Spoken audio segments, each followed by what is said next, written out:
주의 이름으로 환영합니다. 네, 함께 말씀 읽겠습니다. 하나님의 말씀은 시편 23편 1절부터 6절까지 말씀입니다.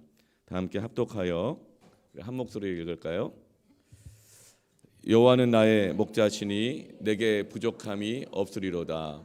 그가 나를 푸른 풀밭에 누이시며 쉴 만한 물가로 인도하시는도다. 내 영혼을 소생시키시고 자기 이름을 위하여 의의 길로 인도하시는도다. 내가 사망의 음침한 골짜기로 다닐지라도 해를 두려워하지 않을 것은 주께서 나와 함께 하심이라. 주의 지팡이와 막대기가 나를 안위하시나이다. 주께서 내 원수의 목전에서 내게 상을 차려주시고 기름을 내 머리에 부으셨으니 내 잔이 넘치나이다. 내 평생의 선하심과 인자하심이 반드시 나를 따르리니 내가 여호와의 집에 영원히 살리로다. 아멘.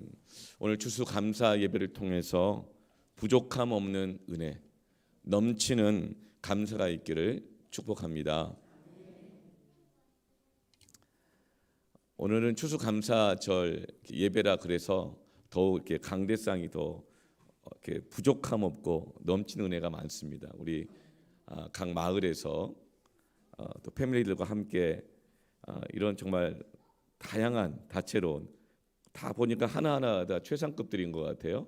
네, 마을에서 또 패밀리에서 이렇게 함께 모아주시고 성례팀과 또 권사회가 또 이렇게 같이 아름답게 꾸며주시고 또 저기는 저 동양난 저거는 절기 때마다 우리 청춘 화원에서 네 우리 백권사님이 늘 이렇게 청춘 하원이라고 제가 사는 LG빌리지 뒤편에 그 큰 이렇게 주말 농장 같은 밭이 있는데 거기에 청춘 하원을 하고 계시고 할렐루야. 부족함 없는 은혜, 넘치는 감사가 있기를 축원합니다. 아멘. 너무 감사하고 또 오늘은 우리 원래 새 가족은 예배 끝나고 환영하는데 맨 앞줄에 와 계셔가지고 우리 신문훈 장로님 친구분이십니다. 우리 오광호 우리 어르신, 네 박수로 환영합니다. 네, 네. 평생의 교회가 처음이라고 하십니다. 처음이라고 하셔. 그 얘기를 제가 듣고 얼마나 감동이 됐는지. 82년 인생을 되돌아오면서 첫 발걸음. 이곳이 우리 오광호 우리 형제님이 선생님이 하나님을 만나는 첫사랑의 자리가 되기를 축복합니다. 오늘 부족함 없는 은혜가 있을 것입니다. 아멘. 어느 교회에서 전교원이 성경 암송 대회를 했습니다. 그런데 한 70대 후반의 어르신이 이 70대 대표 주자로 나오셨어요. 그래서 오늘 본문 시편 23편을 암송을 하시는데 여호와는 나의 목자시니 내게 부족함이 없으리로다. 근데 그 다음에 생각이 안 나는 거예요. 그것도 다시 여호와는 나의 목자시니 내게 부족함이 없으리로다. 근데 그래서 또 막히는 거예요. 또 생각이 안 나. 그래 다시 여호와는 나의 목자시니 내게 부족함이 없으리로다. 듣는 성도들도 다 초조해져. 근데 또 생각이 안 나. 또 막혀. 여호와는 나의 목자시니 내게 부족함이 없으리로다. 그러더니 이분이 그럼 됐지 뭐.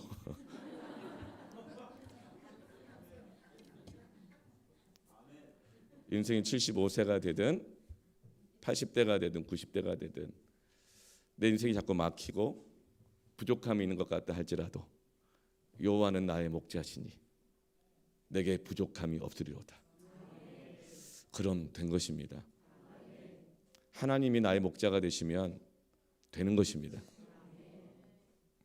그분이 그렇게 암송을 하고 마치자 온 교회 성도들이 손뼉을 치면서 은혜를 다 받았대요.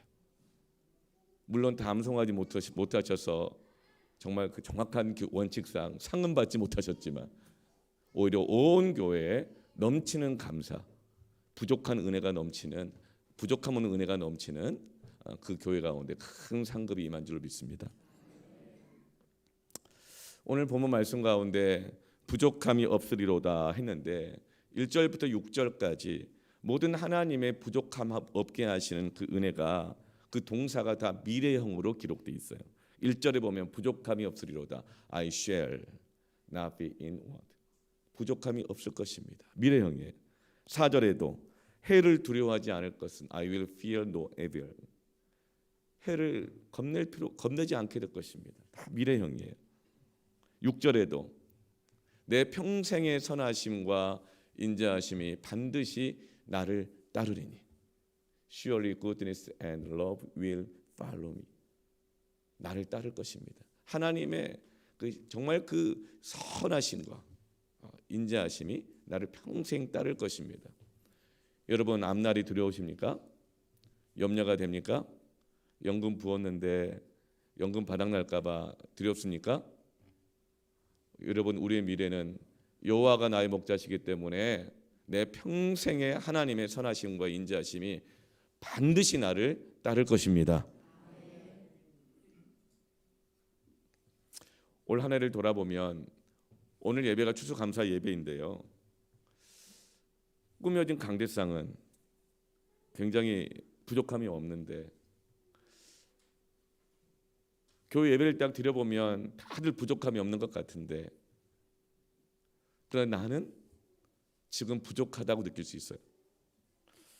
오늘 나는 너무 부족하고 내가 한 것이 무엇이 있나? 다 문제없어 보이고 다 넘쳐 보이는데 그런 마음으로 예배를 드릴 수도 있습니다. 인생 돌아보면서 내가 한 게 뭐 있나? 내가 어떻게 살아왔나? 여러분 그런 마음을 가지다 보면 내일이 소망이 될까요? 불안해집니다. 내일이 기대가 되지 않습니다. 내년이 큰 기대가 없습니다. 그 다음을 기약하기가 어려워요. 그렇지만 여호와는 나의 목자이시기 때문에 내 평생에 부족함이 없을 것입니다. 내일 일은 난 몰라요. 하루하루 살아요. 불행이 나요 행함도 내 뜻대로 못해요. 만일 길 가고 가도 끝은 없고 고뇌요. 주님 내 스팔렘이상 내 손 잡아주소서. 내일 일은 난 몰라요. 장래일도 몰라요. 아버지여 날 붙드사 평탄한 길 주옵소서. 좁은 이 길 진리의 길 주님 가신 그의 길 힘이 들고 어려워도 찬송하며 갑니다. 성령이여 그 음성을 항상 들려주소서. 내 마음은 정했어요. 변치 않게 하소. 내일 일은 난 몰라요. 장래일도 몰라요.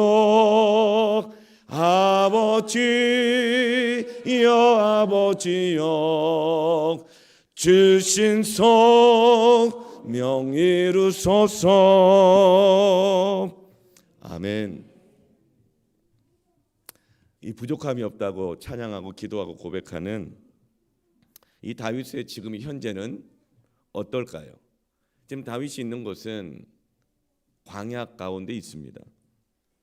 광야 속에서 그의 직업이 목동입니다. 목자가 아니고 목동이에요. 목자와 목동의 차이점이 있는데 목자는 양들을 소유한 자고 목동은 목자에게서 그 양을 맡겨져서 먹이고 입히고 돌보는 책임을 맡은 어찌 보면 비정규직 그런 직원에 불과한 것입니다.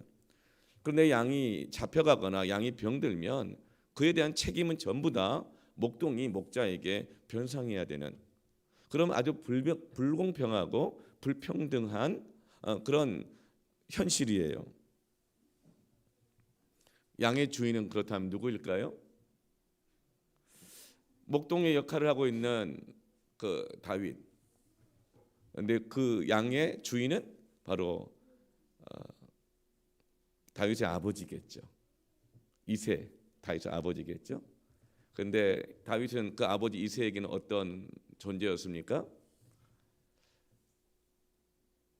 사무엘이 이스라엘 왕 될 사람이 이새의 집안에 있다는 하나님의 말씀을 듣고 왔는데 아들을 나오게 하십시오. 하나님 뜻을 분별하겠습니다 했더니 저때 주때 셋째 넷째 다섯 여섯 쭉 나왔는데 아무리 봐도 하나님 왕으로 세우실 아들이라는 하나님의 그 말씀이 없는 거예요. 그래서 이게 답니까? 그랬더니 그제서야 지금 들에서 양을 치고 있는 다윗이라는 아이가 하나 있는데 걔는 순번도 못 들고 그게 가능성도 없어 보입니다 라고 생각하는 그런 그 아버지에게조차도 별로 기대감이 없었던 그러니까 순서에서 벗어나 있었던 그 아들이었습니다. 그럼에도 불구하고 다윗이 내게 부족함이 없다고 이렇게 고백할 수 있는 것은 무엇입니까? 그는 여호와가 나의 목자라고 믿는 것입니다. 부모를 바라보고 살고 또 힘 있는 사람들, 도움되는 사람들을 우리가 바라보고 의지하고 살지만 또 하나님이 그렇게 돕는 방편으로 그 사람들을 보내주시지만 우리를 부족함이 없게 하시는 것은 나의 목자가 되시는 하나님이십니다. 양들의 주인이 내가 아니고 양들의 주인이 사람이 아니고 양들의 주인이 사장님이 아니고 하나님이신 것입니다. 그때 부족함이 없습니다. 이 많은 양떼들의 주인이 담임 목사도 아니고 하나님이신 것입니다. 담임 목사는 저조차도 여러분 앞에 설 때는 목자로서의 직분과 사명을 가지고 서 있지만 저 역시 하나님 앞에 설 때는 똑같은 양인 것입니다. 그래서 저는 부족함이 없습니다. 여러분의 주인이 담임 목사라면 여러분은 늘 부족할 것입니다. 그렇지만 하나님이 우리의 목자이시기 때문에 저도 여러분도 부족함이 없을 것입니다. 평생의 부족함이 없을 것입니다. 그러나 내가 주인 되면 부족합니다. 내가 주인 되면 서운합니다. 내가 주인 되면 섭섭합니다. 아무리 해줘도 부족하게 느껴집니다. 여러분, 자녀의 주인도 하나님이십니다. 내 인생의 주인도 하나님이십니다. 나와 관계 맺고 있는 모든 사람들의 주인도 하나님이십니다. 그럴 때 서운하지 않고 섭섭하지 않고 부족하지 않은 은혜를 누리는 것입니다. 여호와는 나의 목자이십니다. 그래서 나의 목자라고 하는 것은 아주 개인적이고 친밀한 소유격이죠. 여러분, 어떻게 우리가 하나님을 내가 소유할 수 있겠어요? 이것이 하나님의 은혜요 사랑인 것입니다. 전능하신 하나님은 자기 자신을 우리의 소유물로 우리에게 허락하셨습니다. 독생자 예수 그리스도를 보내주셨습니다. 뿐만 아니라 하나님이 나의 소유라고 고백할 수 있는 은혜를 주셨습니다. 나의 목자다. 하나님과 나를 가장 가까운 관계로 말하고 있는 거예요. 우리는 정말 부족하고 힘들고 어려우면 어떻게 합니까? 막 부르짖어 기도하라 그러잖아요. 예레미야 33장 3절 말씀에 너는 내게 부르짖으라.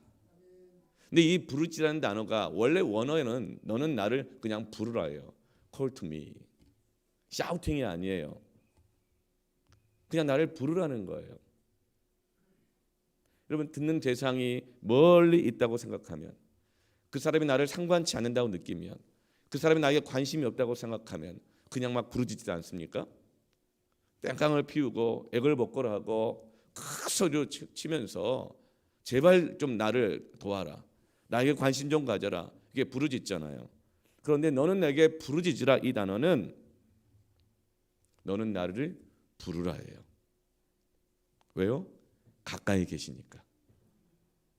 이사야서 55장 6절에 너희는 여호와를 만날 만한 때 찾으라. 가까이 계실 때에 그를 부르라. 하나님 우리의 가까이 계십니다. 그래서 우리가 하나님을 부르면 하나님은 우리에게 응답해 주십니다. 지금은 여호와를 만날 때입니다. 지금은 여호와를 찾을 때입니다. 왜냐하면 하나님께서 우리에게 가까이 와 계시기 때문입니다. 다윗이 이와 같이 부족함이 없다고 찬송할 수 있는 것은 나의 목자이신 하나님이 내 곁에 계시다는 하나님의 임재에 대한 확신인 것이죠. 여러분, 하나님이 내 곁에 계시다는 임재에 대한 확신이 있는 사람은 부족함이 없다고 고백할 수 있습니다. 미래를 두려워하지 않습니다. 하나님이 내 곁에 계신다고 믿는 확신하는 사람은 누가 날 좀 서운하게 해도 부족함이 없다고 고백할 수 있습니다. 오늘 2절에 그가 나를 푸른 풀밭에 누이시며 쉴 만한 물가로 인도하시는도다. 이 시편 2절, 23편 2절 말씀을 들으면 생각나는 노래가 있어요. 저 푸른 초원 위에 그림 같은 집을 짓고 사랑하는 님과 함께 한 100년 살고 싶어. 이 정도 노래 알면 제 나이를 가늠하실 수 있겠죠. 우리 남진 장로님의 정말 평생 히트곡 중에 하나잖아요. 네. 그런데 이런 노래 가사와 같은 그런 의미가 아닙니다. 당시 유대 땅은 다윗이 목동 역할을 해야 됐던 이 유대 땅 이런 목가적인 풍경이 전혀 아니에요. 아주 척박한 땅들입니다. 그리고 여기저기에 풀이 듬성듬성 나 있어요. 그래서 듬성듬성 나 있는 풀을 쫓아다니면서 양들을 먹이는 거예요. 근데 조금만 늦게 가면 그 풀과 다 먹어버렸어요. 가보니 없어. 여기가 아닌가 보다. 또 딴 데로 가는 거예요. 또 찾아가요. 겨우 찾았는데 또 여기가 누가 또 벌써 거쳐갔어요. 또 없어요. 참 아주 어려운 환경 속에서 그 양떼를 쳐야 되는 그 무거운 부담감, 책임감을 가지고 살아가는 그런 상황인 것입니다. 그래서 유대인들에게 있어서 선한 목자다, 좋은 목자라는 것은 양떼를 이끌고 나가면서 어디에 가면 풀이 있는지, 어디에 가면 물이 있는지를 잘 아는 목자가 선한 목자인 거예요. 그래서 말씀을 전하는 저 같은 직책을 맡은 사역자에게 있어서는 가장 큰 부담감과 사명이 뭐죠? 양떼들에게 먹일 양식을 항상 준비하는 설교 준비인 것입니다.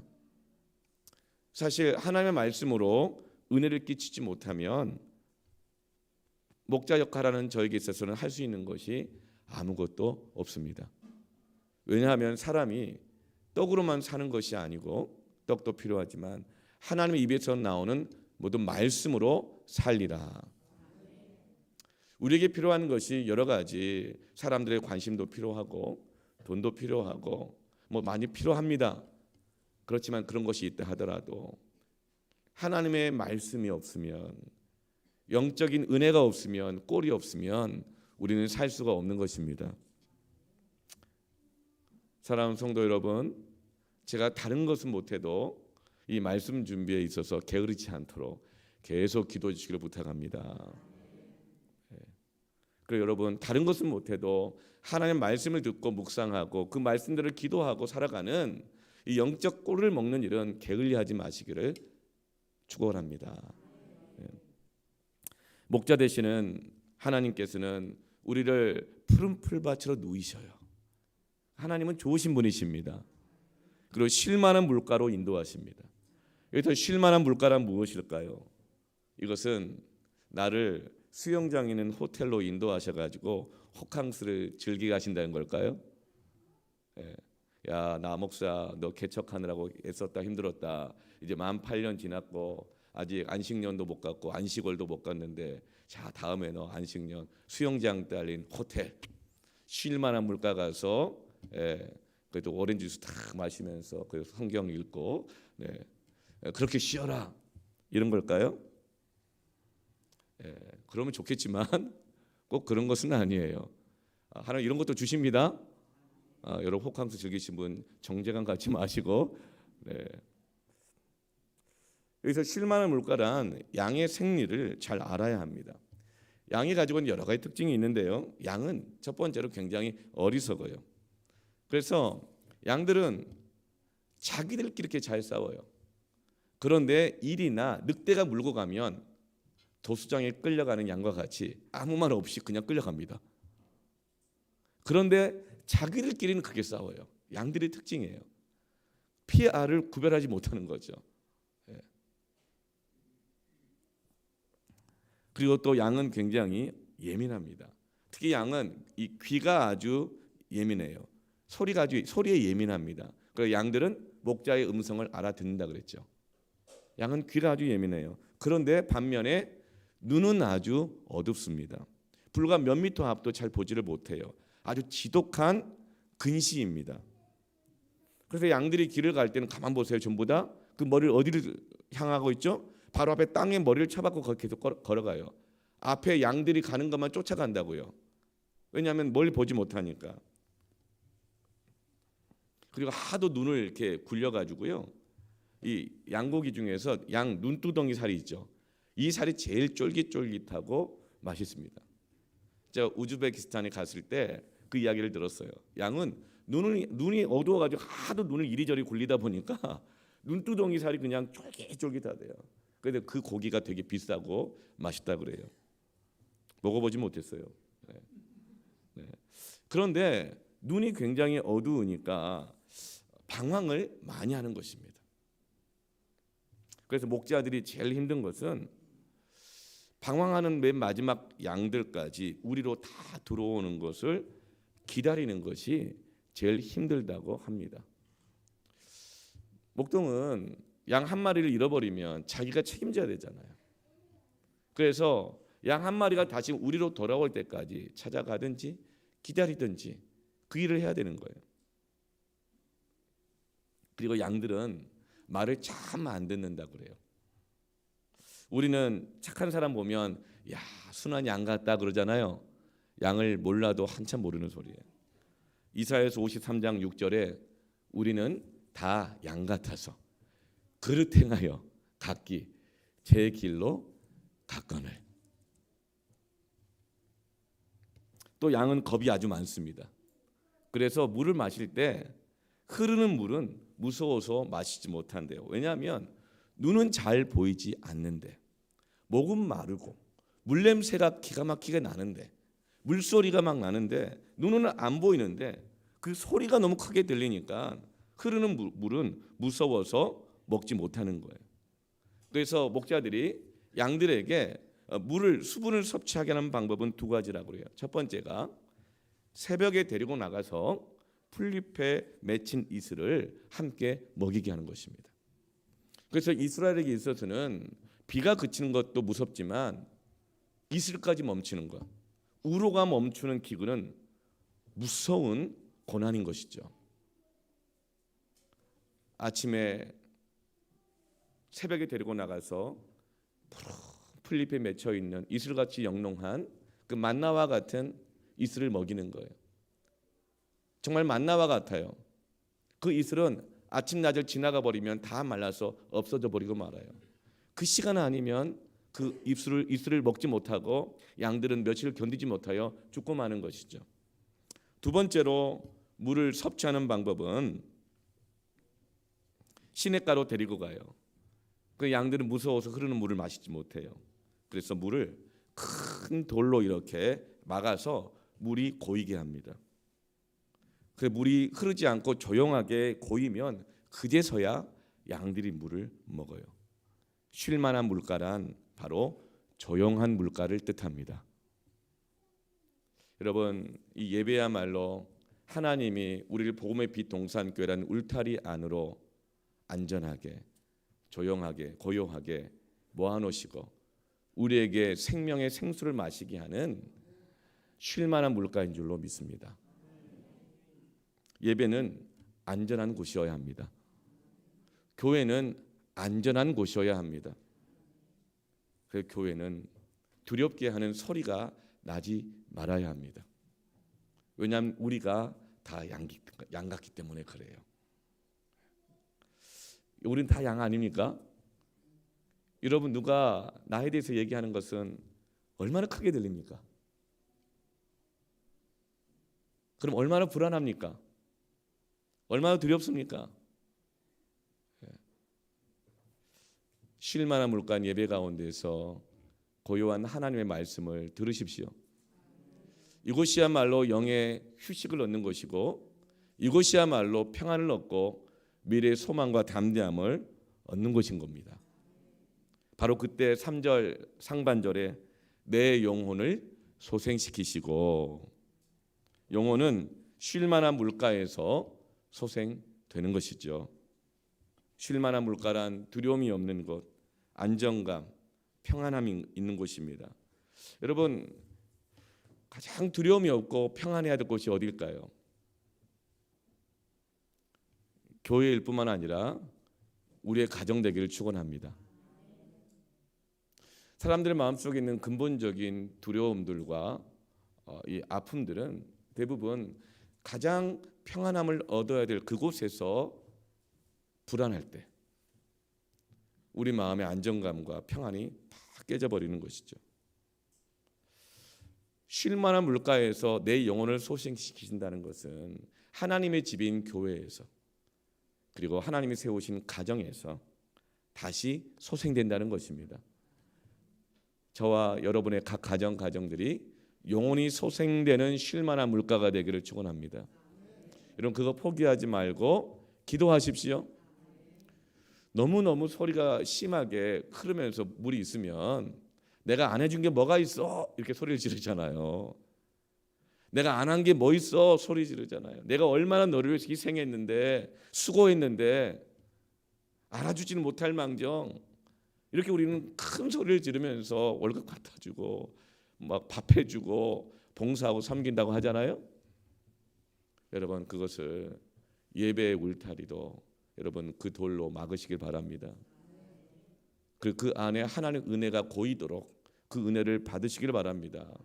그래서 가정마다 교회마다 소리 없는 은혜가 있기를 축원합니다. 창세기 28장에서 야곱이 형 에서를 피해서 집을 떠나 도망가요. 잘못한 게 있으니까 도망가잖아요. 그렇죠? 적들이 올 때 피해서 도망가는 경우가 있고요. 또 내가 잘못했기 때문에 도망가는 경우가 있어요. 근데 야곱은 자기가 잘못해서 도망가는 거예요. 형 에서를 속였잖아요. 그러다가 루스라는 곳에서 돌베개를 베고 잠을 잡니다. 왜냐하면 거기에는 쉴 만한 곳이 없기 때문에 그래요. 그 돌 하나 베고 잠을 자요. 그러다 꿈을 꿉니다. 사닥다리 하나가 땅과 하늘을 연결하고 있는데 거기서 천사들이 오르락 내리락 하는 걸 보고 있어요. 여러분, 이게 중요한 건 뭐죠? 내리락 오르락이 아니라 오르락 내리락입니다. 오르락 내리락 한다는 말은 무슨 말이죠? 하나님이 보호하신 천사들이 지금 내 곁에 있다는 거예요. 그러면서 저는 어쩌면 이렇게 생각합니다. 하나님, 야곱이 이렇게 잘못해가 도망치다가 이렇게 빈들에서 돌베개 베고 잠을 자니 하나님, 야곱을 지켜주십시오. 천사들이 아마 올라가가지고 하나님께 보고하고 야곱의 상태 보고하는 거예요. 오르락, 그리고 나서 다시 어때요? 내려와가지고 하나님의 임재, 하나님의 약속의 말씀, 평안을 야곱에게 주는 것이죠. 그래서 야곱이 창세기 28장 16절 이렇게 고백해요. 야곱이 잠이 깨어 이르되 여호와께서 과연 여기 계시거늘 내가 알지 못하였도다. 하나님이 내 곁에 계신다는 임재의 확신이 있으면 어떤 곳에서도 부족함이 없으리로다. 고백할 수 있는 거예요. 그리고 창세기 28장 19절에 야곱이 그 루스란 이름을 바꾸죠. 그곳 이름을 베델이라 하였더라. 베델은 뜻이 엘은 하나님이고 베드는 집입니다. 하나님의 집이다. 도망자였던 정죄감에, 죄책감에, 앞날에 대한 두려움으로 사로잡혀 있었던 야곱이 여기는 하나님의 집이구나. 안정감을 누리는 것입니다. 평안을 누리는 것입니다. 우리는 하나님이 나와 함께 하심을 경험할 때, 확신할 때, 누가 내 곁에 있나? 그 생각하면 자꾸 서운한 것밖에 없어요. 자식들이 내 곁에 있나? 아니 이 자식은 왜 전화를 안 하나? 막 서운해져요. 하나님이 내 곁에 계심을 확인할 때 내 영혼이 소생됩니다. 부족함이 없습니다. 하나님의 집에서 하나님의 임재 안에서 모든 불안과 두려움이 떠나가게 되는 것입니다. 하나님의 집에서 예배할 때 소생됩니다. 작은 소리로만으로도, 작은 환경의 변화만으로도 불안하고 두려워하고 우울해하고 소망 없이 살아가는 사람들이 참 많이 있어요. 하나님의 집에서 예배함으로 평안을 누리기를 축원합니다. 3절 하반절에는 자기 이름을 위하여 의의 길로 인도하시는도다. 여기서 의의 길이라는 것은 옳은 길, 윤리적인 길, 정의의 길이 아닙니다. 사람이 보기에는 바른 길이나 굉장히 정의로워 보이고 윤리적인 것으로 보여요. 그러나 필경은 사망의 길이라. 사망의 길일 때가 있다는 거예요. 사람의 옳은 길, 윤리적인 길, 그 정의의 길이 오히려 살리는 것이 아니라 오히려 사람과 사람 사이를 깨버리고 파와 당을 만들고 그리고 누가 누구를 비판하고 정죄하고 이렇게까지 한국 사회가 산산조각 나는 것처럼 세대 간의 갈등, 정치적인 색깔 뭐 수없이 이렇게 갈라진 이유가 뭘까? 저마다 다 옳은 길, 의의 길, 정의의 길을 이야기합니다. 근데 그것으로는 우리 영혼이 소생될 수 없고 이 사회적인 불평등이나 많은 어려움들, 문제들이 해결되지 않습니다. 앞으로도 해결되지 않을 거예요. 그렇다면 이 의의 길이란 뭐냐면 바로 예수 그리스도를 말하는 것입니다. 요한복음 14장 6절에 예수께서 이르시되 내가 곧 길이요 진리요 생명이니 나로 말미암지 않고는 아버지께로 올 자가 없느니라. 예수님은 길입니다. 어떤 길입니까? 아버지께로 가는 길입니다. 아버지가 있는 곳은 어떤 곳입니까? 우리 인생의 종착지는 어디입니까? 우리 인생의 모든 해답은 어디에서 얻는 것입니까? 아버지가 계시는 하나님의 집인 것입니다. 우리 인생의 근본적인 해답, 근본적인 평안을 누릴 수 있는 것은 하나님의 집입니다. 베델입니다. 근데 그 길은 어떻게 갑니까? 옳은 길 아닙니다. 내가 보기에 정의로운 길이 아닌 것입니다. 윤리적인 길인 것 아닌 것입니다. 오직 예수 그리스도만이 우리를 아버지의 집으로 인도하는 것입니다. 비로소 거기에서 우리의 영혼이 소생되는 것입니다. 많은 사람들이 옳은 길, 정의로운 길, 이 길 쫓아가다가 영혼이 쇠잔하여지고 관계가 끊어지고 두려워지는 길을 가는 사람들이 얼마나 많아요. 그렇지만 예수 그리스도 앞에 나아갈 때 그분을 통해서 우리의 인생의 궁극적인 응답에 도달하게 될 것입니다. 모든 인생들은 예수 그리스도를 만날 때 회복되는 겁니다. 10대도 20대도 MZ세대도 X세대도 60대 70대 80대도 모든 세대들 어린아이조차도 예수 그리스도를 만날 때 회복됩니다. 우리의 모든 공동점은 딱 하나밖에 없는 거예요. 다른 것으로 우리는 하나가 될 수 없습니다. 오직 예수 그리스도 한 분을 통해서만 우리는 그를 모퉁이 돌 삼아 아름다운 교회로 함께 지어져 가는 것입니다. 가정도 마찬가지입니다. 뭐 부모님의 가훈, 뭐 우리 집안에 있는 철칙, 뭐 이런 거 아니에요. 여러분 이 가정에 있는 그 철칙들이 있잖아요. 그런데 그것이 정의로워 보이기도 하고 뭐 옳아 보이기도 하죠. 그런데 그 철칙을 너무 철저하게 지키면 오히려 하나됨이 깨집니다. 평안이 깨집니다. 그럼 또 그렇다고 해서 그 철칙을 중요해 보이는 철칙을 깰 수 있느냐? 어떻게 할까요? 여러분 그런 어려움과 갈등이 있을 때마다 온 가족이 예수 그리스도 앞에 함께 나아가셔야 합니다. 주를 붙잡고 주의 이름을 구하면서 함께 기도하고 예배하고 말씀 가운데서 하나님 임재 가운데 거하기를 축원합니다. 예수 그리스도와의 만남이 없는 인생은 아무리 예배를 잘 드려도, 아무리 율법을 잘 지켜도, 아무리 철칙을 잘 지켜나간다 하더라도, 성실하게 살아도 푸른 마르고 꽃처럼 시들어 버리는 것입니다. 푸른 육체여 꽃은 그의 영광이나, 푸른 마르고 꽃은 시들지만 주의 말씀은 영원히 서리로다. 소생되는 것이죠. 4절 상반절에 내가 사망의 음침한 골짜기로 다닐지라도. 여러분, 여기서 질문이 생기지 않습니까? 양을 치는 목동이 왜 사망의 음침한 골짜기로 다닐까요? 양들을 데리고 다닌다는 걸까요? 아니면 양을 치다가 지치고 피곤하고 막 그러니까 이제는 사망의 음침한 골짜기로 나 살고 싶은 대로 정말 살다가 이렇게 살다가 죽을래. 요즘 유행하는 단어가 이생망이라고 혹시 들어보셨어요? 이번 생에는 망했다. 그런 말이 유행한다고 제가 어제 들었어요. 제가 유행에 굉장히 늦은가 봐요. 어제 들었어요. 네.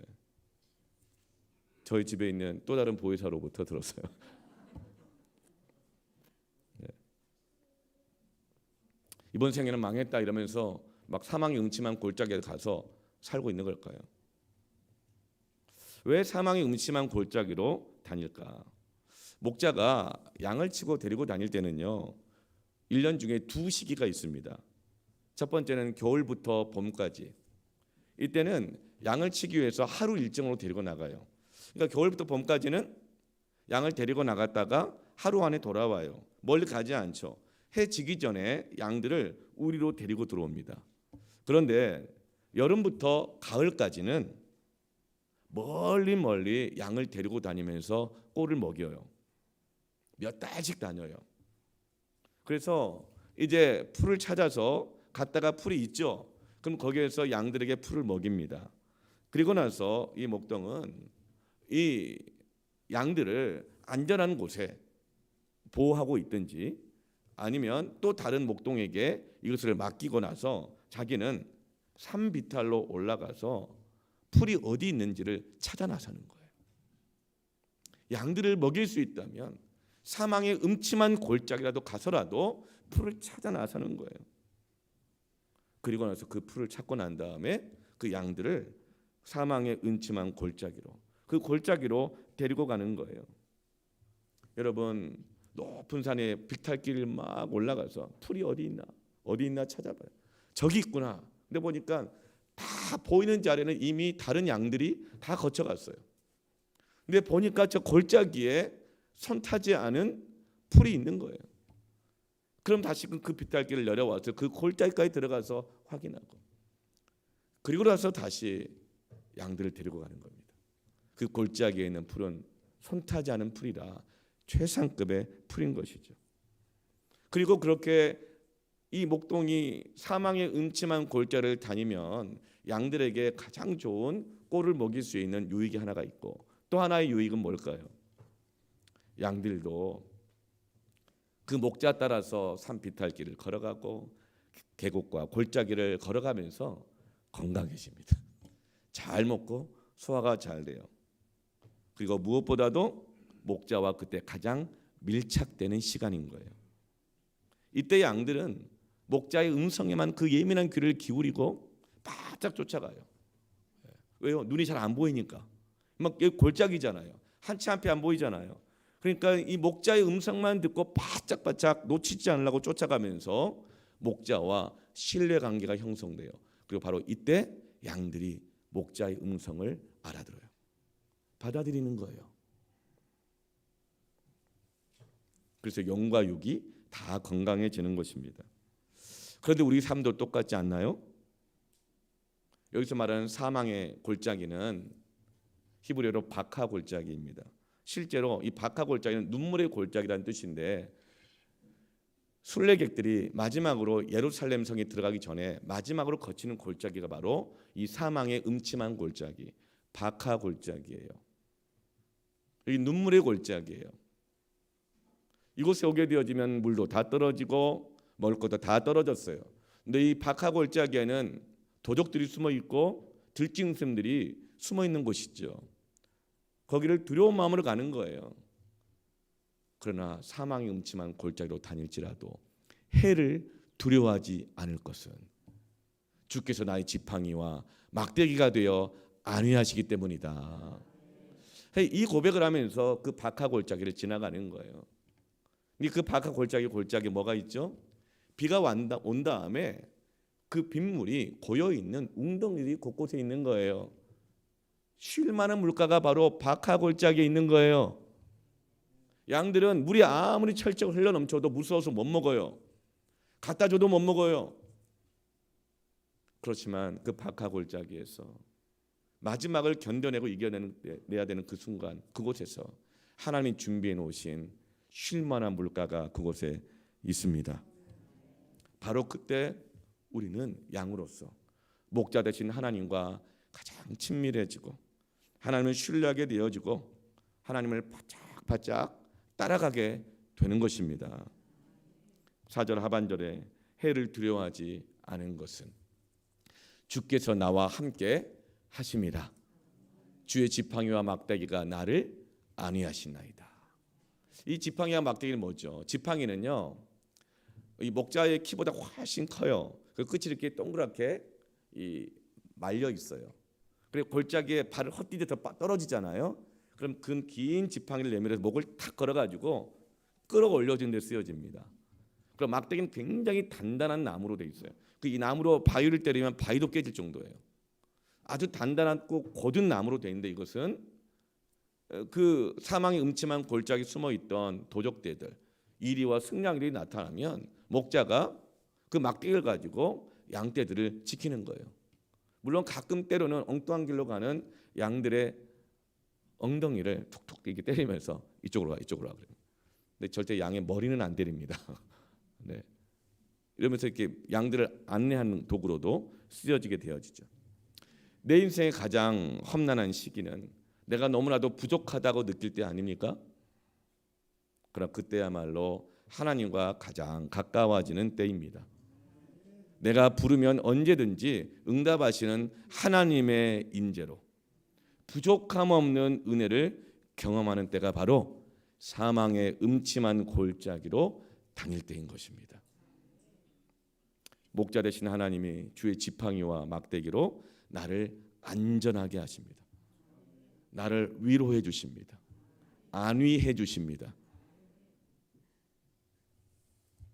하나님께서는 우리 인생을 지팡이와 막대기로 인도하시기 위해서 사람들을 우리에게 허락하시죠. 부모는 자녀들에게 지팡이요 막대기입니다. 선생님은 학생들에게 지팡이요 막대기입니다. 저 같은 사역자도 성도들에게 지팡이와 막대기가 됩니다. 때로는 자녀가 성장하면 부모의 지팡이와 막대기가 되어줍니다. 마찬가지로 성도들 여러분들이 또 이 목사의 지팡이와 막대기가 되어주는 것입니다. 제가 여러분이 없으면 어디 가서 설교를 하고 여러분이 없으면 제가 어디 가서 입에 풀칠이라도 살겠어요. 하나님이 지팡이와 막대기 여러분들을 또 저를 함께 만나게 하셨기 때문에 하나님 우리를 안위하시는 것입니다. 그러나 사람 지팡이와 막대기는 부족합니다. 왜냐하면 목사도 부모도 스승도 모두가 다 하나님 앞에서는 양들이기 때문에 그래요. 양들은 귀가 예민하죠? 양들은 눈이 어두워요. 양들은 말을 듣지 않고 고집이 세요. 양들은 두려움이 많습니다. 사람 지팡이와 막대기는 나이가 들어갈수록 눈이 어두워지고 그런데 귀는 더 예민해지고 나이가 들어갈수록 고집이 더 세지기도 하고 사람 지팡이는 막대기는 세월이 가고 늙고 약해지면 닳아 없어져요. 때로는 너무 약해지다 보면은 부러지기도 합니다. 그때 우리가 사람에게 얼마나 실망합니까? 부모에게도 실망하고 자식에게도 실망하고. 근데 그렇게 그 부족함 때문에 낙심될 때, 미래가 보이지 않을 때, 그때 여러분 아버지께로 우리를 인도하는 주님을 붙드시길 바랍니다. 주의 지팡이와 막대기를 붙드십시오. 그것을 바로 주님을 부르는 거라고 말해요. 로마서 10장 13절에 누구든지 주의 이름을 부르는 자는 구원을 받으리라. 여기서 말하는 구원은 뭘까요? 로마서에서는 이신칭의를 말하니까 예수 믿고 천국 가는 구원을 말할까요? 그것도 포함되어 있지만 다만 그것이 아니에요. 이 말씀의 바로 앞구절이 이렇습니다. 로마서 10장 11절 12절에 누구든지 그를 믿는 자는 부끄러움을 당하지 아니하리라 하니, 유대인이나 헬라인이나 차별이 없습니다. 한 분이신 주께서 모든 사람의 주가 되사 그를 부르는 모든 사람에게 부여하시도다. 누구든지 주의 이름을 부르는 자는 구원을 얻는데 어떤 구원을 얻습니까? 11절 말씀처럼 부끄러움을 당하지 아니하리라. 우리 나 자신이 부족하다고 느낄 때 부끄럽습니다.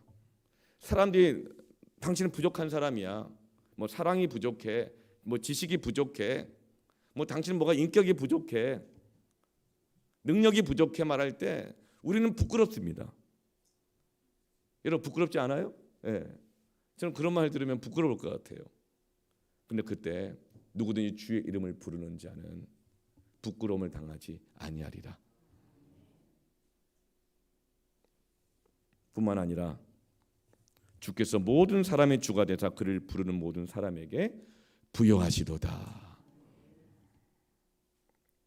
여러분 지금 내가 너무 부족해서 내 처지가 부끄럽다고 느끼십니까? 그래서 내일이 두렵고 염려가 되나요? 그때야말로 주의 이름을 부르세요. 여호와를 찾으라. 그가 가까이 계실 때, 그를 만날 만한 때 그를 부르라. 그러면 부끄러움을 당하지 아니하리라. 그를 부르는 모든 사람에게 부여하신 하나님이십니다. 주의 지팡이와 막대기는 닳지 않습니다. 부러지지도 않습니다. 완전합니다. 부족함 없는 은혜, 주의 지팡이와 막대기를 붙드시기를 축원합니다. 오늘 말씀 제목이 넘치는 감사까지 가야 되는데 이미 부족함 없는 은혜를 받았기 때문에 오늘 4절까지 전하고 다음 주는 넘치는 감사로 만나십시다. 찬양팀 함께 할까요?